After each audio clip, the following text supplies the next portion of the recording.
Ma'am, step away from the vehicle, hands where I can see them. For what? This is my car. I haven't done anything. We got a call you stole merchandise, now turn around for me. What Officer Bradley Hartman didn't know was that the woman he was about to arrest had just spent $63,000 inside that very store. The receipt was in the bag. Don't you dare touch me. My father is on the Forbes list and he will have you fired. Her black card was in her wallet. And her father wasn't just some wealthy businessman. He was Kareem Curry, founder and CEO of Axiom Defense Technologies, the largest private cybersecurity contractor for the Pentagon. One of the wealthiest men in California. Forbes had him at $4.2 billion. That one afternoon on Rodeo Drive would cost the Beverly Hills Police Department $2.3 million for careers and expose a pattern of racial profiling targeting Middle Eastern shoppers that stretched back 7 years. Before we go further, drop a comment telling me where you're watching from. And if you haven't subscribed yet, you're missing stories the mainstream media refuses to touch. Hit subscribe. Yasmin Curry was not your typical 23-year-old. Born in San Francisco to Palestinian-American parents, she graduated summa cum laude from Stanford at 21. By 23, she was in her second year at UCLA School of Law, specializing in civil rights litigation. Her professors called her the sharpest legal mind of her generation. But Yasmin didn't grow up coasting on privilege. Her father Kareem had immigrated to the United States at 19 with $800 and a mechanical engineering degree from the American University of Beirut. He worked night shifts at a gas station while completing his MBA at Georgetown. 4 hours of sleep a night for 6 years straight. In 1998, he founded Axiom Defense Technologies out of a 2-bedroom apartment in Arlington, Virginia. The company specialized in encrypted communication systems. By 2005, they had their first Pentagon contract. By 2012, they were securing communications for NATO operations across 3 continents. By 2020, Axiom had over 4,000 employees and annual revenues exceeding $2 billion. Forbes estimated Kareem's net worth at $4.2 billion. He had been on the cover of Wired, Fortune, and Time. Yasmin could have coasted on all of that. Instead, she spent her summers volunteering at immigration legal clinics in East Los Angeles, helping asylum seekers navigate a system designed to break them. She drove a G-Wagon, yes. But she bought it herself with money she earned clerking at a federal appellate court. That Thursday afternoon, February 15th, Yasmin took the day off from studying for the bar exam. She needed to clear her head. So she did what she always did when stressed. She went shopping. Dior first, then Chanel, then Hermès. At 2:14 in the afternoon, she walked out of the Hermès flagship store on Rodeo Drive carrying a signature orange shopping bag. Inside, a Birkin 25 invert cypress leather. Price tag, $63,000. The receipt was in the bag. Her Amex statement would show the charge posted at 2:11 p.m. She had no idea that store security had already called the police. Officer Bradley Hartman had been with the Beverly Hills Police Department for 2 years. He worked the Rodeo Drive beat, what officers internally called the Diamond Patrol. His job was simple: protect the luxury brands, keep the sidewalks pristine, and make sure certain people didn't linger too long in front of certain stores. In 2 years, Hartman had received 14 complaints. 11 involved shoppers of Middle Eastern or South Asian descent. 7 specifically alleged racial profiling. Not one resulted in discipline. His supervisor, Sergeant Keith Woolmermack, had written in a 2022 performance review that Hartman was perhaps overzealous in his approach to loss prevention, but that his instincts about potential threats have proven valuable to our retail partners. At 2:17 p.m. Hartman received a radio call from dispatch. Unit 7, possible 459 at Hermès, 434 North Rodeo. Store security reports a female suspect, Middle Eastern appearance, early 20s, black tank top, may have concealed merchandise. Last seen heading toward a black G-Wagon. Copy that. I have visual. Moving to intercept. What neither Hartman nor dispatch mentioned, store security had watched Yasmin pay for the bag at the register. They saw her hand over her credit card. They watched the sales associate wrap the Birkin in tissue paper and place it in the orange bag. The call wasn't about theft. It was about how she looked. At 2:19 p.m., Yasmin was loading her shopping bags into the back of her G-Wagon when she heard boots on concrete behind her. Hey, you. Step away from the vehicle. Yasmin turned. 2 officers. Hands on their belts. Excuse me. Hands where I can see them. We got a call about a theft at Hermès. A theft? I just bought this. I have my receipt right here. She reached for the orange bag. Don't move. Keep your hands visible. I'm getting my receipt. It's in the bag. You can literally see the purchase. Ma'am, I'm not going to ask again. Step away from the vehicle and put your hands on the hood. For what? For shopping. This is insane. I spent $60,000 in that store 20 minutes ago. And where did you get $60,000? There it was. Are you seriously asking me that, on Rodeo Drive, while I'm standing next to my own car? Just answer the question, ma'am. I don't have to answer anything. I haven't committed a crime. You have no probable cause. You have no reasonable suspicion. And you have no right to detain me. Actually, I have a report of theft. That gives me reasonable suspicion. Now turn around. Then look at the receipt. It's right here. She pulled it from the bag. Hartman didn't look at it. I said, turn around. Hands on the vehicle. Now. This is racial profiling. You saw a brown woman with expensive things and assumed she stole them. Ma'am, you're about to be arrested for obstruction. Obstruction? For holding a receipt? Lady, just cooperate and this will be over in 5 minutes. Do you know who my father is?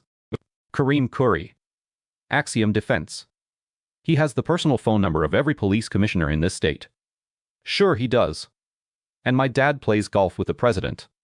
Hands behind your back. He grabbed her wrist. Don't touch me. Stop resisting. I'm not resisting. You're assaulting me. The body camera footage shows exactly what happened next. Officer Hartman spun Yasmin around and pushed her face first onto the hood of her G-Wagon. The receipt fell from her hand onto the pavement. Neither officer picked it up. Meeks grabbed her other arm. Together, they wrenched her wrists behind her back. You're hurting me. I didn't do anything. The receipt is right there. Look at it. You can explain it at the station. My father will bury you. Both of you. You have no idea what you just did. Everyone in this zip code has a billionaire daddy. Walk. At 2:23 p.m. Yasmin Khoury was placed in the back of a patrol car. The receipt, showing a $63,247.89 purchase at 2:11 p.m., lay on the sidewalk of Rodeo Drive, stepped on by passing tourists, until a Hermès employee retrieved it 40 minutes later. At 3:47 p.m. Kareem Khoury's executive assistant interrupted a board meeting at Axiom's Palo Alto headquarters. Sir, your daughter has been arrested in Beverly Hills. Shoplifting. Kareem didn't raise his voice. He didn't curse. He looked at the 12 board members around the table, excused himself, and walked out. In the hallway, he made one call. Jonathan Mercer was one of the most feared civil rights attorneys in the country. He had won settlements against the LAPD, the NYPD, and the Department of Homeland Security. He had argued before the Supreme Court twice. His hourly rate was $2,200. He answered on the first ring. Kareem, what do you need? They arrested my daughter on Rodeo Drive. She was shopping. I want them destroyed. I'm on my way. By 4:30 p.m. Mercer was walking into the Beverly Hills police station with 2 associates and a videographer documenting every interaction. By 4:47 p.m. Yasmin Khoury was released. The charges evaporated before they were ever formally filed. But Kareem Khoury wasn't interested in making this disappear. He was interested in making an example. Jonathan Mercer's team filed a civil rights lawsuit within 72 hours. As part of discovery, they subpoenaed 5 years of communications from the Beverly Hills Police Department. What they found was systematic. Internal emails referred to Rodeo Drive shoppers of Middle Eastern descent as oil money and desert princesses. One email chain from 2021 discussed keeping an eye on the hijabis during Ramadan when Muslim shoppers might be spending daddy's allowance before sunset. But the most damaging evidence came from the radio traffic on February 15th, just 3 minutes after the initial dispatch call. Officer Meeks keyed his radio. Hartman, you see this one. Young Middle Eastern, designer bags, G-Wagon. Textbook. Already on it. Either it's stolen merch or stolen money. Either way, fun stop. Either it's stolen merch or stolen money. That sentence was played in court 14 times. The investigation also revealed the source of the original security call. A Hermès loss prevention associate named Craig Dunworth had watched Yasmin browse for nearly an hour before she made her purchase.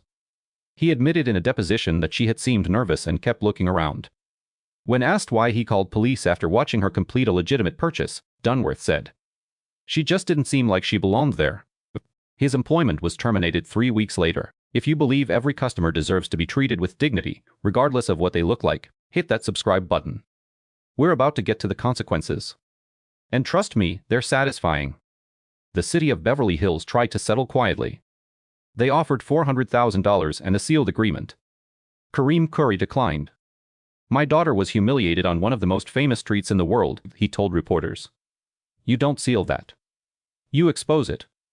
The trial began in October 2024 and lasted 11 days. The jury watched every second of body camera footage. They saw Yasmin holding her receipt. They saw Hartman refuse to look at it. They heard Meeks' radio transmission. They saw a 23-year-old law student sobbing on the hood of her own car while officers told her that everyone claims to have a rich father. They heard expert testimony about the history of shopping while Brown in Beverly Hills, 73 complaints against the department since 2018. 61 involving shoppers of Middle Eastern or South Asian descent. The defense argued officers were following protocol, responding to a legitimate security call. The jury didn't buy it. November 14, 2024. After 6 hours of deliberation, guilty on all counts. Violation of civil rights. Unlawful detention. False arrest. $2.3 million in damages. Officer Bradley Hartman, terminated. Decertified by California Post. Permanently barred from law enforcement employment in the state. Officer Jason Meeks, terminated. Currently facing a separate civil suit from a Kuwaiti businessman he detained in 2022. Sergeant Keith Woolmermack, demoted. Stripped of supervisory duties. Mandatory retirement within 18 months. Craig Dunworth, sued personally by Yasmin Curry in a separate defamation action. Settled for an undisclosed amount. But the consequences didn't stop with terminations. The body camera footage went viral. 14 million views across platforms in the first week alone. Beverly Hills Mayor Julian Torres announced a comprehensive review of the department's practices on Rodeo Drive. The city hired an independent monitor, implemented mandatory bias training, created a civilian oversight board specifically for retail district complaints. The California State Legislature introduced Assembly Bill 2847, nicknamed the Dignity in Retail Act, requiring luxury retailers to implement anti-profiling training for all loss prevention staff. It passed unanimously. Yasmin Curry graduated from UCLA Law in May 2025, third in her class. She passed the bar on her first attempt. She declined offers from every major firm in Los Angeles. Instead, she founded the Curry Civil Rights Project, a nonprofit providing free legal representation to victims of retail profiling. In its first year, the organization filed 19 lawsuits and won or settled 17 of them. They thought they saw a thief. They saw a young brown woman spending money she couldn't possibly have earned. That's what they saw. Not a Stanford graduate. Not a law student. Not a person, a stereotype. And until we make that profiling painful, legally, financially, professionally painful, it will never stop. So that's what I do now. I make it painful. Officer Bradley Hartman never worked in law enforcement again. Last year, he was spotted working as a security guard at a shopping mall in Riverside County. Not Rodeo Drive. Not even close. This case was intense, but the next case on the right side of your screen is even more insane.